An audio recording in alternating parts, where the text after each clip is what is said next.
Good evening, everyone, and welcome to the City of Roswell Mayor and Council meeting of Tuesday, January 27th, 2026.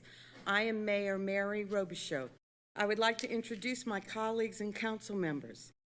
Mayor Pro Temp and Councilwoman Sarah Beeson, Councilmember Alan Sells, Councilmember Christine Hall, Councilmember Jennifer Philippi, Councilmember Aaron Brumley, and Councilmember Chris Zach. It's been a long day, sorry. I will now turn it over to Chief Administrative Officer and City Administrator Randy Knighton to explain how the meeting will run. Mr. Knighton?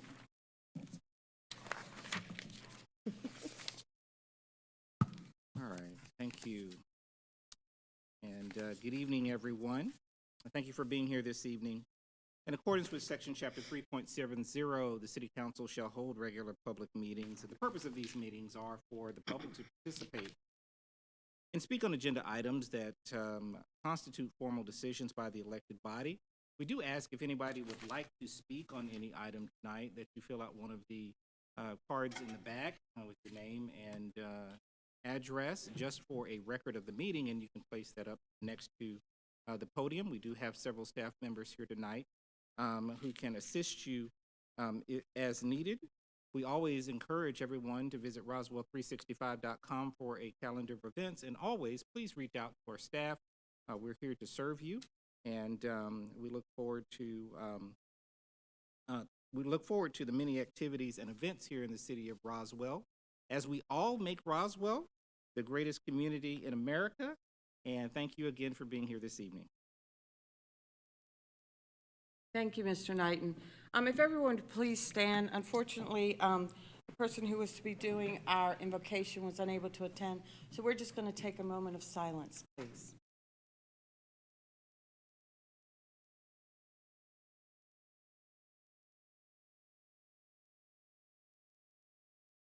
Thank you.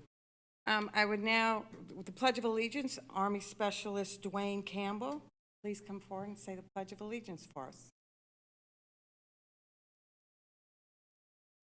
I pledge allegiance to the flag of the United States of America and to the republic for which it stands, one nation, under God, indivisible, with liberty and justice for all.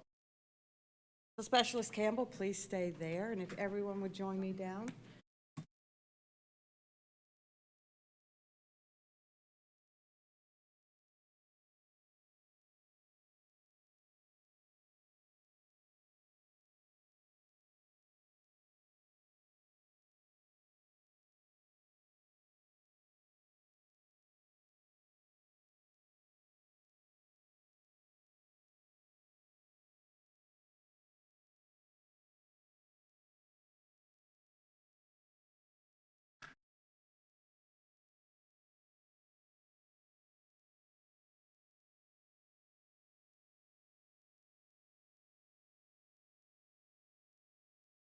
Army Specialist Dwayne Campbell for his wonderful service to the United States government in multiple ways. So Dwayne is a resident of Roswell, but he is following in a long, proud family history and legacy of military service, with his grandfather having served in the United States Navy during World War II and his father in the United States Army during the Vietnam War. Specialist Campbell enlisted in the National Guards in 1990 and served at the age of 20 and served in Operation Desert Storm. He then did some training in Birmingham, Alabama, serving in avionics and flight systems repair, and later completed an overseas assignment in Germany.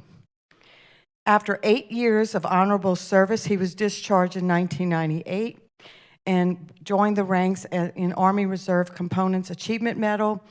Some of the medals he achieved, Army Reserve Components Achievement Medal, Army Service Ribbon, Army Reserve Components Overseas Training Ribbon, Alabama National Guard Faithful Service Medal, Alabama National Guard Active Duty Basic Training Ribbon, and the Marksmanship Badge for Rifle. And after serving, he then joined the Cobb County Fire Department and Emergency Services, where he served for 31 years. Then he decided to leave there and join us here in Roswell. And he also serves as the battalion chief of EMS operations for the Roswell Fire Department, overseeing emergency medical services and supporting the delivery of high-quality pre-hospital care. So yes, he was very busy this weekend working. So I, Mary Robichaud, as mayor of Roswell, am honored to name Dwayne Campbell, an esteemed veteran of Roswell, and call upon all of our citizens to recognize his outstanding service to our country and our community, and that there is no higher calling than those who serve in the armed forces. Please join me in thanking Sergeant Campbell.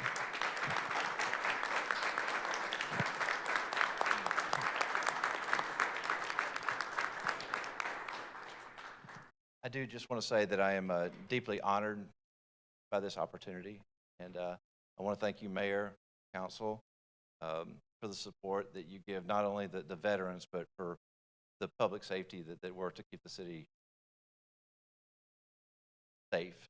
And I just want to thank you for the support that we're given. And I will say that I am very, very grateful that I do work for the city of Roswell. So thank you very much.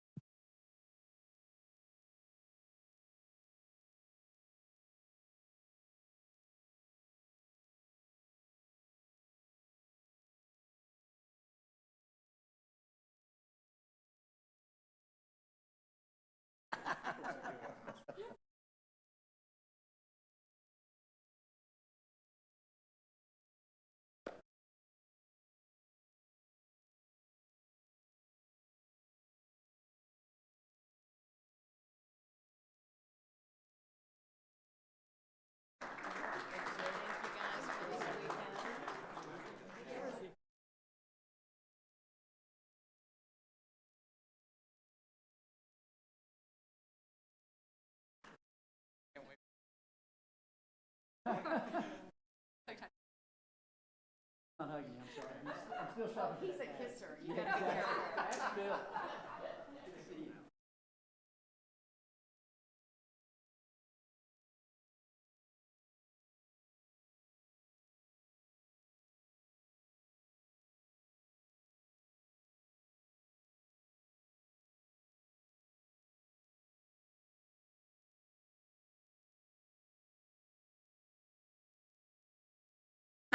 So since we just went through an interesting weekend, I now would like to invite Roswell Fire Department Chief Troche to come forward to provide an overview of the recent winter weather event in the city's Emergency Operations Center activation process.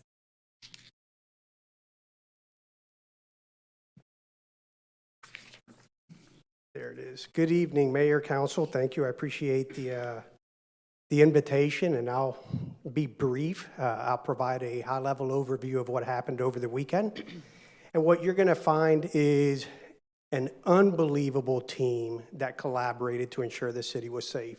And just as a starter, as we go through it, please keep in mind that when I say it was a collaborative team, that does not mean public safety. That means every department in the city of Roswell getting together to make sure that we're safe. Countless hours, a lot of great conversations had as we worked through 12-hour periods overnight, but it was the entire city staff coming together to make sure that we were safe. So a little bit about the winter weather event. I know we're all aware the city of Roswell activated its Emergency Operations Center to coordinate a response for freezing rain and ice conditions. It's important to note that, yes, snow is a concern. Ice is a major, major concern when it comes to securing the city. We have a saying, if we can get there, we can do something about it. Ice can prohibit that. So obviously there was significant concern about the ice and our ability to be able to get to these incidents. Ice accumulation was the big hazard. The state had a declaration of emergency on the 22nd. Fulton County emergency declaration was also on the 22nd, and Roswell did a declaration on the 26th. Why is this important? It shows the efficiency, the effectiveness, and collaboration within the city to quickly get things done. We were being diligent, making sure that we were looking at the weather that's extremely unpredictable. We were in constant communication with our electeds and the city leadership, and when it came time to execute on a declaration, it was done probably the quickest I've ever seen. So we appreciate that. Incident response overview. So during 41-hour emergency operations center activation, and that's 41 hours in the course of a few days, not 41 hours in the course of a week, city teams manage 192 total incidents, including 59 weather-related events, 7 high-impact road closures. The primary incident types were, of course, tree-related road obstructions, trees on power lines and down utility lines, as well as icy roadways and traffic hazards. This part's extremely important. First of all, there are, as of a little while ago when we checked, no power outages in the city of Roswell. It's also important to note that I can't even give you exact numbers on how many power outages we had. I know over 1,000 people were impacted, but we are getting with the 3 energy companies to come up with what exactly was the full impact. So they're putting that together for us. City Hall, 911 Center, Public Safety Headquarters, and Fire Station 22 experienced power outages. We were collaborating with AFCEMA as well as Georgia Power. The regional leadership for Georgia Power was actually in our EOC with us for a little while. That collaboration led to the power outages being mitigated faster than I have ever seen. The critical infrastructures were prioritized within our EOC, of course, but as well as Georgia Power. So when we said City Hall lost power, they were here almost immediately. An example of that is one of our fire stations, 22, lost power. That was called in. I actually went to the fire station to go check on the crew. By the time I got to that fire station, which was 10 minutes or so, a Georgia Power truck was sitting in front of the station mitigating that issue. So great partner with Georgia Power. They did an amazing job ensuring that our critical infrastructure was mitigated immediately. We also had several police vehicles that were damaged due to a tree coming down. The Emergency Operations Center staffing and field support. Emergency Operations Center was staffed with 14 people per operational period, and an operational period is 12 hours. More bragging rights. I could sit up here and brag about our staff all day. 14 personnel and 12-hour operational periods, which means you're sleeping in very uncomfortable cots. If you get to sleep, many didn't. Some never went home throughout the entire event. They were there for the entire event. That is the greatest act that I've seen in an EOC in a long time. 4 operational periods for us outside of COVID is very impressive. Operations were sustained across 4 12-hour operational periods, like I said. Field support included 12 support vehicles assigned to infrastructure, utility, and roadway response. This is where the collaboration happens. So we try to retain emergency units to be able to respond to emergencies and the unexpected.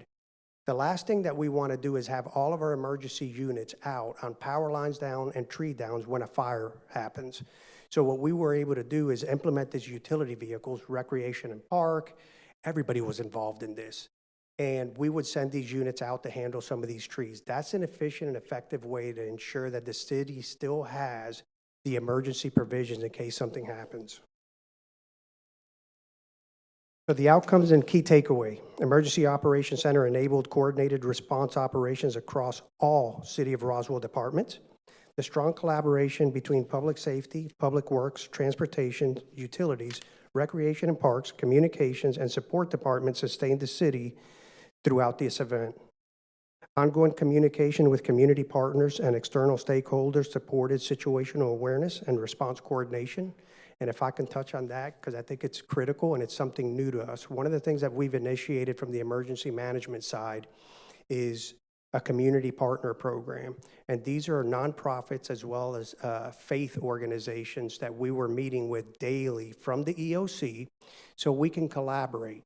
see what support they can offer us, what support we can offer them, and also what information can we share to help each other. It goes outside of the EOC. This is something that's now in our normal programming where we're going to be meeting with them monthly, and we are 100% certain that's going to have a tremendous impact on how we care for this community. Early planning and centralized coordination help reduce secondary incidents and response delays. So although the event didn't reach the magnitude that we thought it may, one of the things that we say in emergency management often is, if you overplan, if you overprepare, you'll scare the incident somewhere else. We scared it somewhere else. So we were able to get through this event with a tremendous amount of assistance from all city staff. They did an amazing job. I wish I could truly highlight what we saw there of people just engaged to make sure the community was protected. And I think the staff would also echo a great appreciation for the leadership, for their support, constantly checking in, seeing if we needed anything. So overall, we dodged a bullet on this one, but it was through preparedness that I think we did that. Any questions? I just want to say thank you, Chief. And throughout my career, I've been in many EOC centers through different storms and emergencies, and this was one of the best run I've ever seen, and had the privilege to review and just see how well everyone was working together. Thank you. I appreciate that. I'll make sure the team hears that. Councilwoman Brimley. Hello. I just want to, I just wanted to let you know, to thank you for the opportunity for having us go visit the EOC Center. I mean, I just started here, and it was just great to see. It was just so heartwarming. You guys were like working with each other. The energy there was like, I'm not going to say joy, but you guys were not like, freaking out or like, being there. You guys were professionals, but also helping each other, and I could feel that energy. And I was also very surprised when I saw that community, the community partners meeting. That was such a fantastic surprise to see people that I know from faith-based and nonprofits also cooperating. So overall, it was great. Maybe next time I'll spend the night with you. Well, just don't grab a red cot if you stay there. Thank you. Any other councilman? Thank you so much for your Thank you. service and for the entire team's service and all departments, because it was transportation, That's right. It was Parks and Recs, it was everybody was there ready and willing to help the residents of Roswell. So thank you very much. Thank you.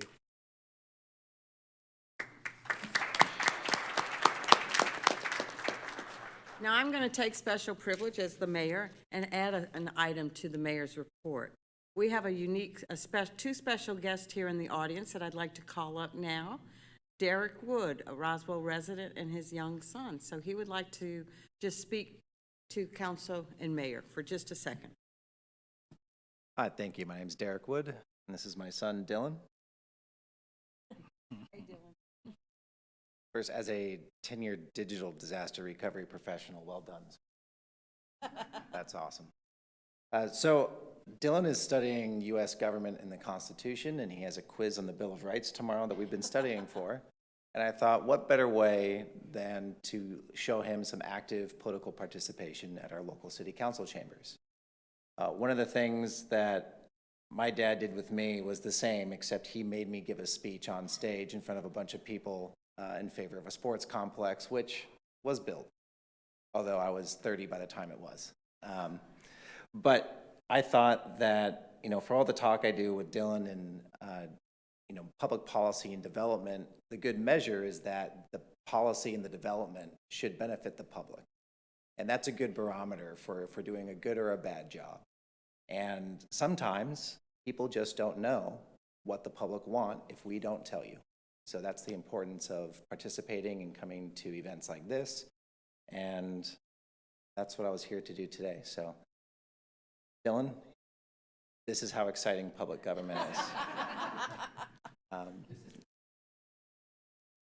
That's right. Not all important things are sexy and beautiful, but it's what we got to do. So thank you for your time today. Could we get a picture? Sure. Oh, okay. Yes, I'm sorry, Councilman.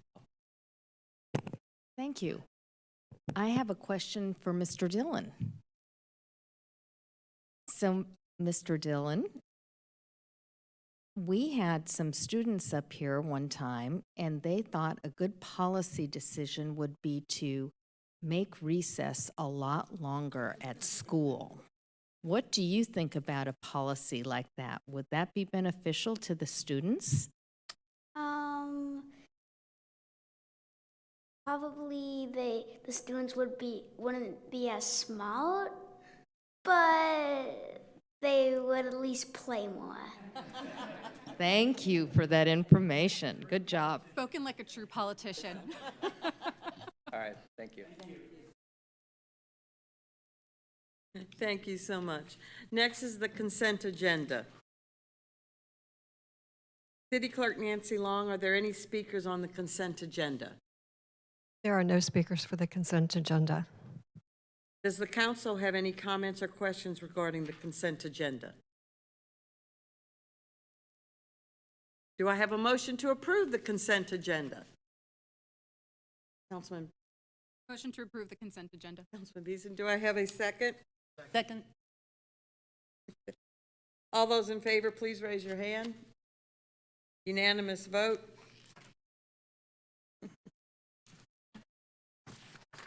Last on tonight's agenda is the city attorney's report.